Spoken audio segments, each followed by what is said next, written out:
جو قریب جانا چاہتے ہیں اس کے لیے رب نے فرمایا پھر وسیلہ لے کے آؤ. وسیلہ لے کے آؤ. یہاں جو لوگ کہتے ہیں کہ یہاں وسیلہ سے مراد اعمال صالحہ ہیں، تو اعمال صالحہ میں کیا کیا چیز آتی ہے؟ نماز کیا ہے؟ روزہ کیا ہے؟ حج کیا ہے؟ زکوٰۃ کیا ہے؟ تلاوت کیا ہے؟ عبادت کیا ہے؟ تہجد کیا ہے؟ نوافل کیا ہیں؟ سچ بولنا کیا ہے؟ آنکھ جھکا کے رکھنا کیا ہے؟ چہرے میں حیا قائم رکھنا کیا ہے؟ دل میں ایمان کی روشنی قائم رکھنا کیا ہے؟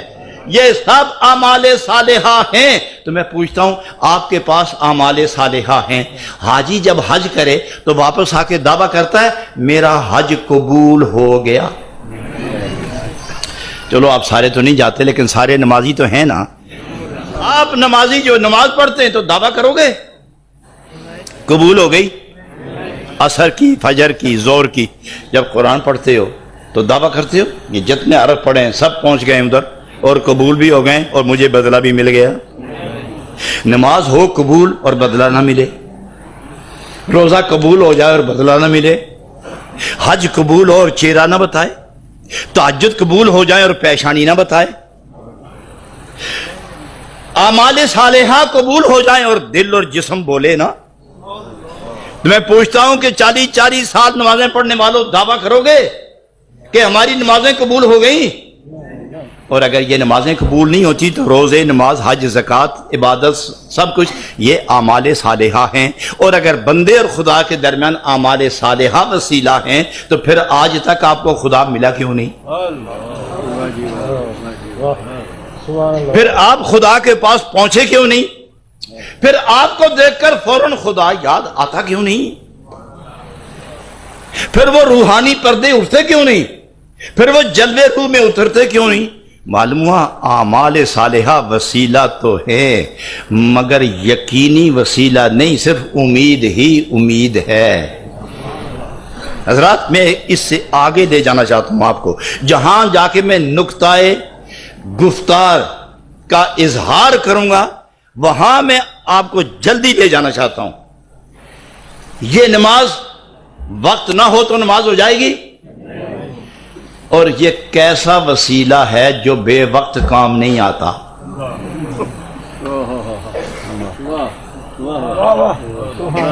وسیلہ ہر وقت چاہیے یا کبھی کبھی؟ اور خدا اور بندے کے درمیان جو وسیلہ ہو وہ کبھی کبھی ہونا چاہیے یا ہر وقت ہونا چاہیے؟ اگر کبھی کبھی ہو تو معلوم یہ ہوا کہ اللہ کریم ہر وقت تیری بھی ضرورت نہیں، جب تیری یاد آئی تو وسیلے کے پاس جائیں گے. تو یہ کیا مومن کی آواز ہو سکتی ہے؟ خدا چاہیے ہر وقت، قریب رہے ہر وقت، محبت رہے ہر وقت، یاری رہے ہر وقت. تو وسیلہ بھی وہ چاہیے جو ہر وقت قائم رہے اور بندے کو خدا کی طرف متوجہ کرتا رہے.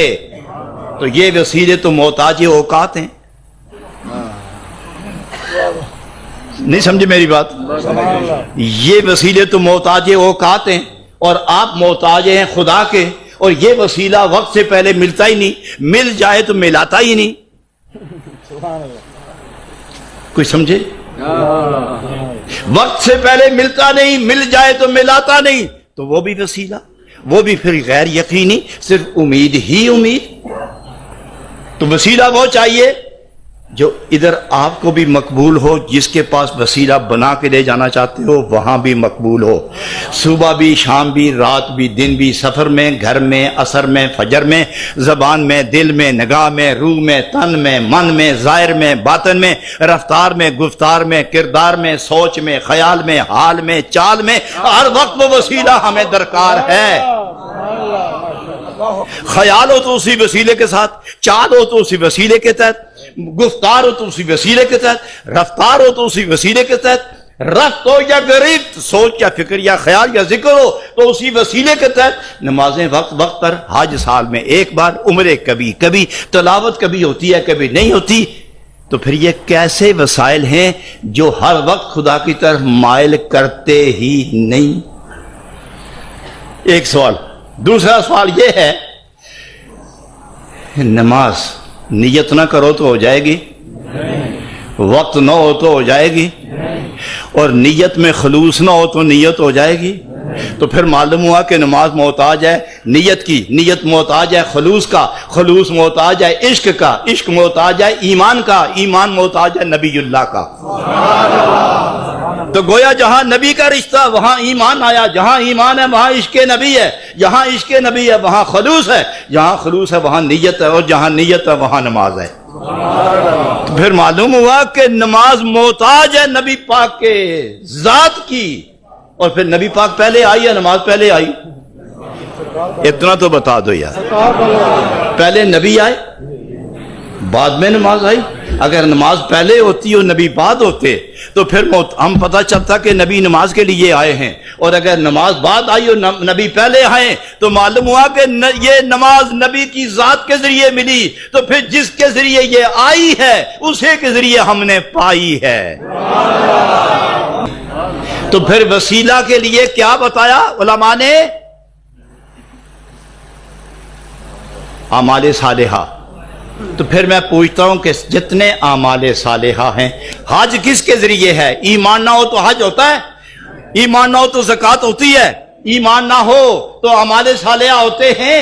یہ سب کچھ محتاج ہیں ایمان کے، اور ایمان محتاج ہے نبی اللہ کے۔ تو معلوم ہوا کہ جتنے اعمال ہیں یہ سب محتاج ایمان کے، اور ایمان محتاج نبی پاک کا۔ تو پھر یہ مانو کہ ہر نیک عمل وسیلہ ہے، مگر نبی پاک کے وسیلہ سے وسیلہ ہے۔ بات سمجھے آپ سارے؟ ہر نیک عمل وسیلہ،